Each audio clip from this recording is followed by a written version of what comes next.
Sejam todos bem-vindos, que a paz do Mestre Jesus esteja sempre conosco.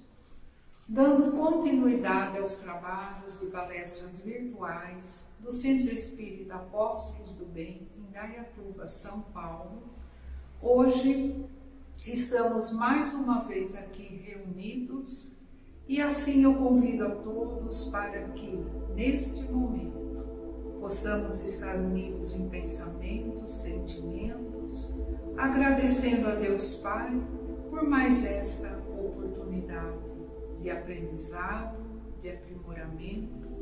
Que Deus Pai ilumine sempre nossa mente e o nosso coração e que a sua paz permaneça entre todos nós. Graças a Deus. O tema de reflexão de hoje vai nos falar sobre a lei de causa e efeito. Nós sabemos que essa lei é um dos princípios básicos fundamentais da doutrina espírita e, como o nome já nos fala, não existe um efeito se não houve uma causa. É uma lei divina, é uma lei moral.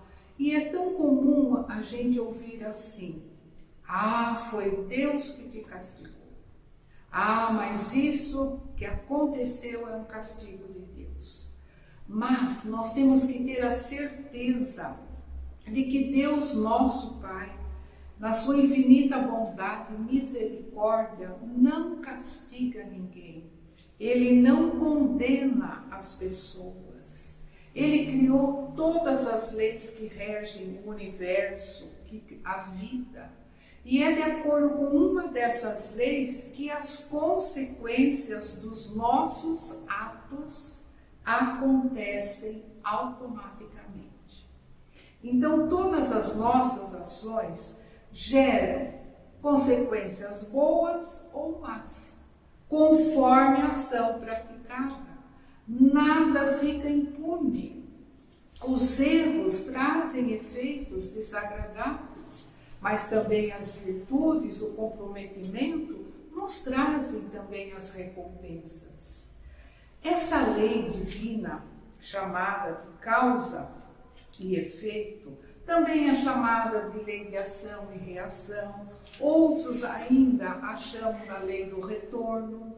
E essa lei está bem clara quando Jesus, no Evangelho de Mateus, nos fala: a cada um será dado segundo suas obras. O que entendemos? A cada ação praticada vai corresponder um efeito.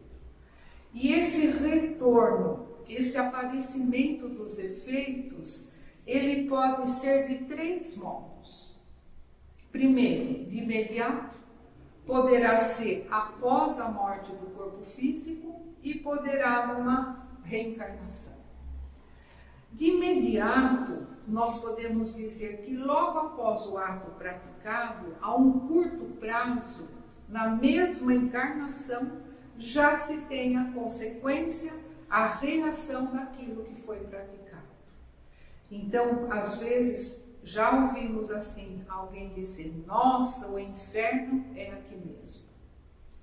Após a morte, porque às vezes os efeitos do que nós fizemos numa encarnação ou nesta encarnação só irão aparecer lá na vida espiritual.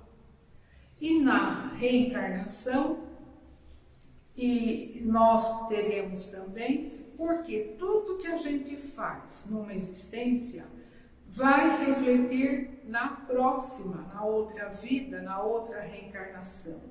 Então, certas falhas, virtudes que parecem não serem punidas ou recompensadas, elas com certeza terão os seus efeitos numa outra encarnação.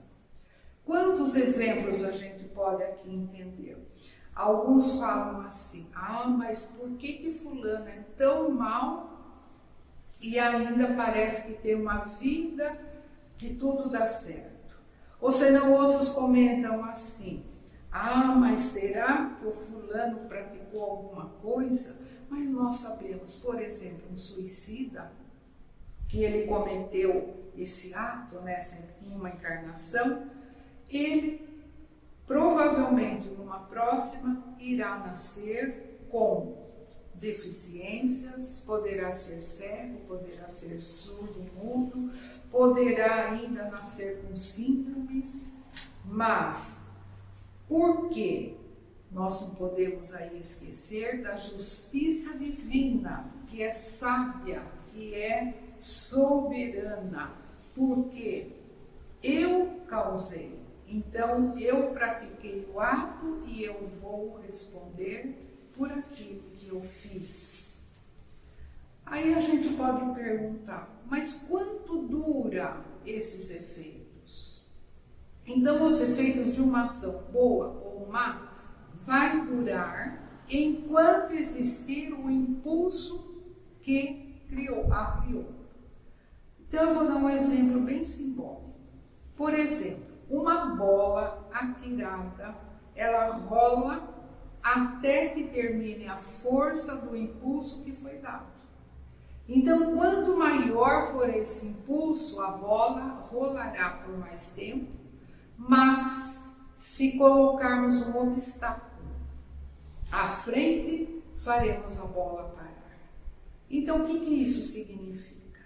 Se nós estamos sofrendo consequências de uma má ação praticada, nós podemos minimizar as consequências, os sofrimentos, ou até mesmo aniquilá-los, praticando boas ações. Então, num dos contos do Chico Xavier, ele nos conta, então, vocês já devem até conhecer, ele diz assim, que um espírito reencarnante, na idade adulta, ele sofreria um acidente e teria a perda de um braço, mas como resgate de suas falhas anteriores. Mas, pelo seu empenho, pelo seu esforço de querer se modificar, de querer melhorar, até pelo seu merecimento, realmente ele sofre o acidente, mas ele não perde o braço, ele perde apenas a ponta do dedinho da mão. Então aí a gente pergunta assim, mas isso é possível? Sim, por quê? A prática do bem é o obstáculo que impede o efeito do mal de continuar. Então o homem, ele pode a todo momento se regenerar, recomeçar, praticar o bem, porque quem se propõe a essa melhora, com certeza vai melhorar a sua vida. Mas, se pelo seu livre-arbítrio não quiser nada fazer, então ele continuará sofrendo as consequências dos seus atos até que resolva mudar as suas atitudes, que resolva ser melhor, que seja realmente convicto de que pode melhorar. Então, no Evangelho, Pedro também nos fala, somente o amor cobre a multidão de pecados. Aí vem outra pergunta, mas qual é a intensidade desses efeitos? Então a resposta, conforme a ação praticada, será o tipo de efeito e o seu alcance.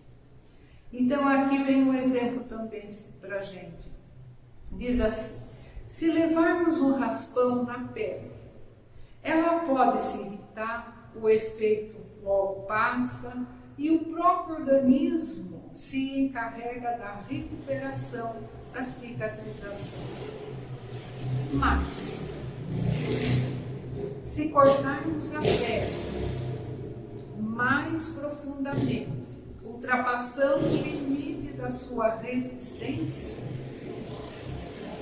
ela sangrará, sendo necessário tomar atitudes especiais, estancar o sangue, limpar o ferimento, fazer curativos, e esse procedimento levará muito mais tempo para que aquele corte possa cicatrizar. Então depende, como aqui nós estamos falando, da intensidade que a gente praticou e depende também as consequências. Mas nós temos, reforço novamente, vai depender de cada um de nós. Aí vem outro questionamento para nós. Como nos comportar mediante a lei de causa e efeito? Então vejam bem, diante das situações difíceis, daqueles efeitos desagradáveis, nós devemos, em primeiro lugar, ter consciência e ter uma atitude de resignação. Porque se estamos passando por uma situação que não seja possível mudar, devemos aceitar sem revoltas, pois nós não temos como fugir das consequências das ações praticadas e nem deixar de passar por aquilo que temos que passar. E além dessa atitude de resignação, reforço novamente, nós temos que direcionar a vida para a prática do bem, procurando atenuar os maus efeitos, restaurando equilíbrio, harmonia, procurando melhores condições de vida nessa existência ainda, ou se preparando para um futuro melhor no plano espiritual. Então nós não podemos nos acomodar sem nada fazer. Às vezes a gente ouve assim, mas foi Deus que quis assim. Então é mais fácil transferir as responsabilidades, culpar os outros daquilo que nós fizemos, do que assumir a nossa parte. Então aí entra um ponto importante. Não podemos esquecer, como eu disse, que a justiça, a misericórdia de Deus Pai é sábia. E ela está, assim, harmoniosamente unida na lei de causa e efeito, onde o próprio homem é o condutor da sua vida, porque ele faz o uso do livre-arbítrio. Então, Deus, nosso Pai, concede a cada um de nós esse livre-arbítrio, nos dá essa liberdade, essa escolha de fazer ou não, de pensar e discernir. Deus Pai jamais interfere nas nossas ações e decisões. Por quê? Como eu já falei, a responsabilidade é nossa. Joana de Ângeles, pela psicografia de Divaldo, nos fala assim: todo bem que possas fazer e não o faz, na verdade já é um grande mal que fazes. Então tem muito significado essas palavras. Porque se a gente procura caminhar de uma maneira honesta, buscando fazer o bem, a fraternidade, nós teremos méritos, teremos recompensas, mas se a gente optar em nada fazer, ou fazer as más escolhas, causando intriga, causando discórdia, o que vai acontecer? Sofreremos as consequências, os prejuízos daquele mal ou de qualquer mal que a gente tenha praticado. Quantas vezes ouvimos essa frase? Só colhemos aquilo que plantamos. Então, essa frase vem nos falar diretamente sobre a lei de causa e efeito, porque a dor ou a alegria são consequências das nossas atitudes, do nosso livre-arbítrio. Então, a nossa responsabilidade é sempre maior de respeitar direitos e deveres. Quantas pessoas só exigem direitos e se esquecem dos seus deveres? Nós sabemos que o espírito é imortal. através das sucessivas encarnações, é colocado em situações sempre tendo oportunidade de aprender, de desenvolver-se intelectualmente e moralmente. Então, quanto maior o conhecimento, maior a responsabilidade. A todos são dadas as oportunidades, mas, repito, depende de cada um de nós evoluir mais ou menos. E assim, diante disso, podemos entender que cada espírito se encontra num grau evolutivo. E qual é o meio para a gente realmente evoluir?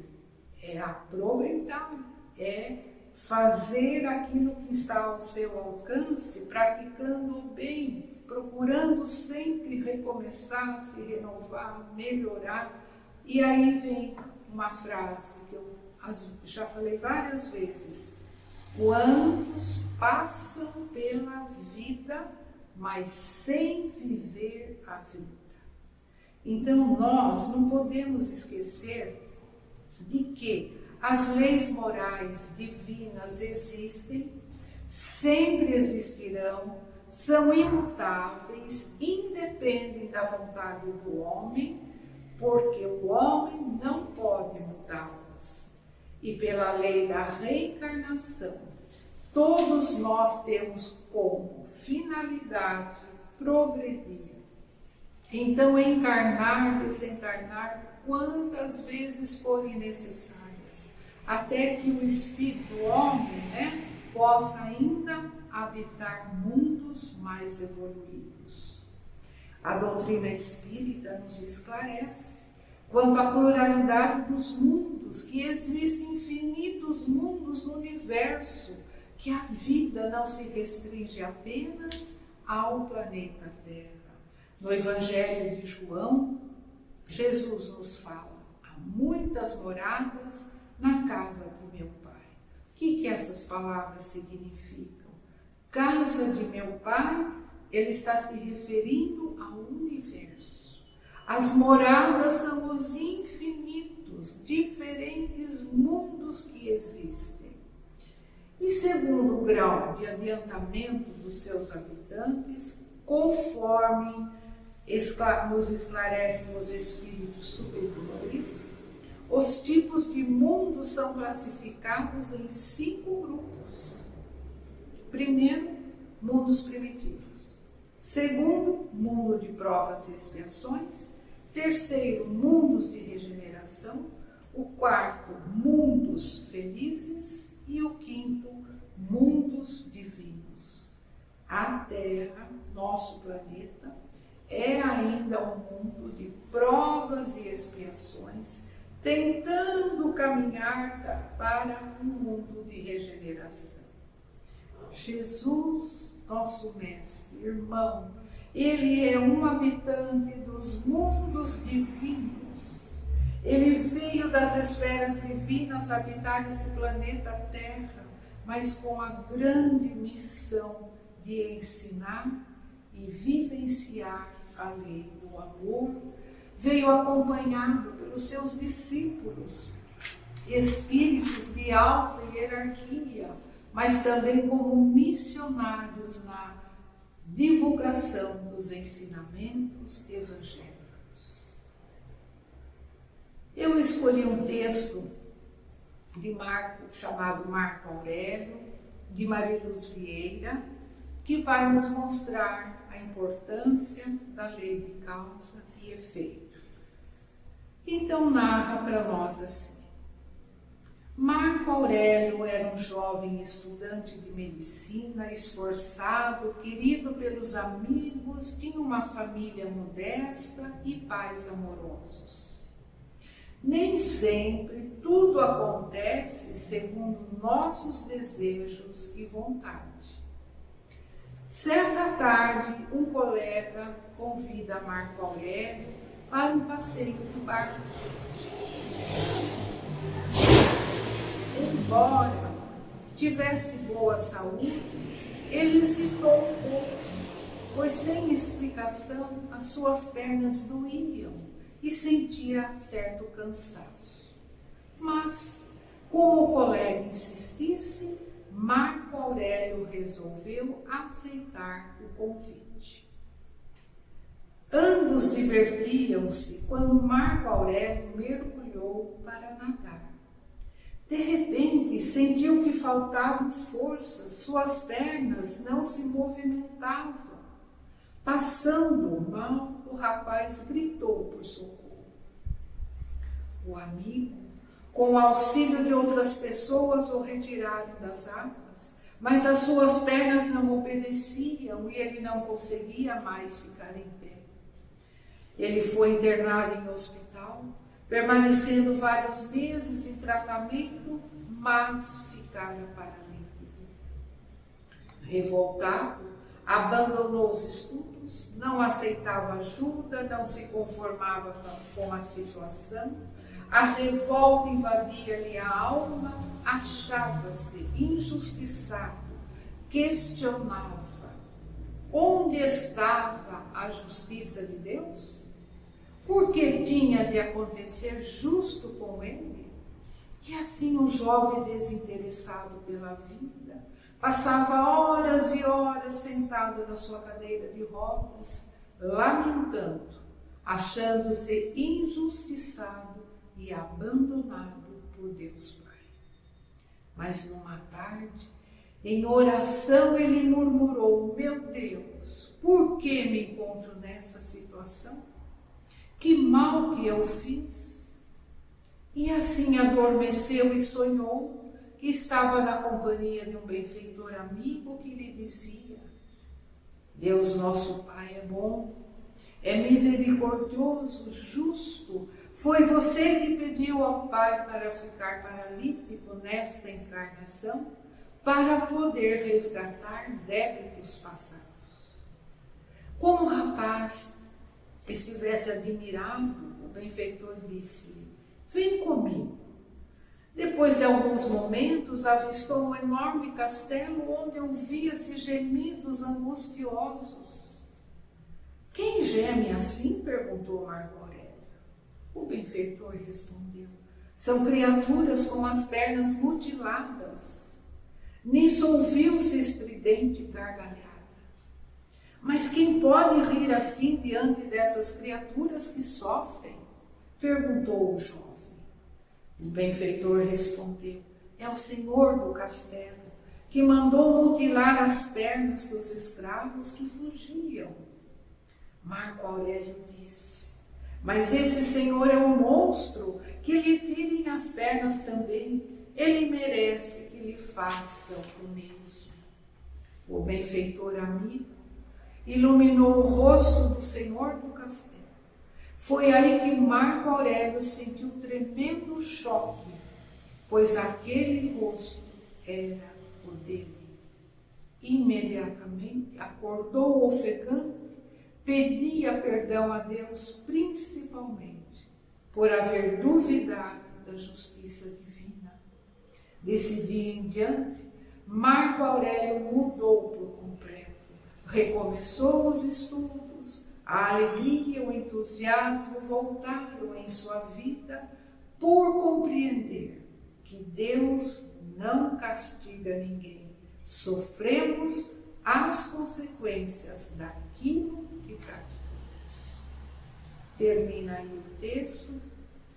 Ele é bem claro quanto nos esclarece a respeito da lei de causa e efeito. Nos mostra que ninguém é obrigado a praticar o mal, as situações existem, mas a decisão é de cada um de nós.